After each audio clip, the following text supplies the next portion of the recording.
ప్రతి ఒక్కరికి కూడా శివోహం అండి. నేను ఈ లెవెల్ పైకి రావడం ఇదే మొట్టమొదటిసారి అండి. 3 అద్భుతాలు నా జీవితంలో జరిగినాయండి.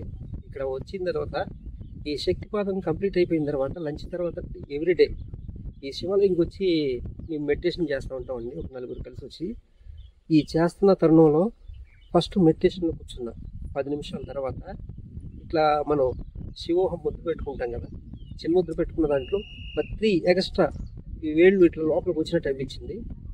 నెక్స్ట్ తర్వాత ఇదే మన అష్టసిద్ధేశ్వర స్వామి సూక్ష్మ శరీరంలో ఇట్లా పైకి వచ్చి ఇట్లా చేయబెడితే మొత్తం చక్రాలు A to Z చక్రాలన్నీ కూడా యాక్టివేషన్ అయిపోయి మొత్తం ఎగ్జాక్ట్లీ కూలింగ్ గురువు గారు చెప్పినట్టుగా కూల్ అయిపోయింది మొత్తం. నెక్స్ట్ వచ్చి అదే రోజు నాకు ఆ గురువు గారు అదే సీట్లో ఉన్నట్టుండి ఆత్మలింగం లాగా కనపడ్డారు గురువు గారు. అటువంటి అద్భుతాలు చెప్పాలంటే నోట్లో నీ మాట కూడా రావట్లేదు. ఇది కేవలం SKSకి వస్తేనే నమ్మి చేస్తేనే ఇది జరుగుతుంది. నమ్మితే ప్రతిదీ సాధ్యమే.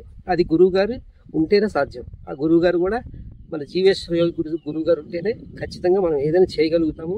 ఈ ఆశ్రమంలో అడుగు పెడితేనే అద్భుతం. అందరికీ శుభం.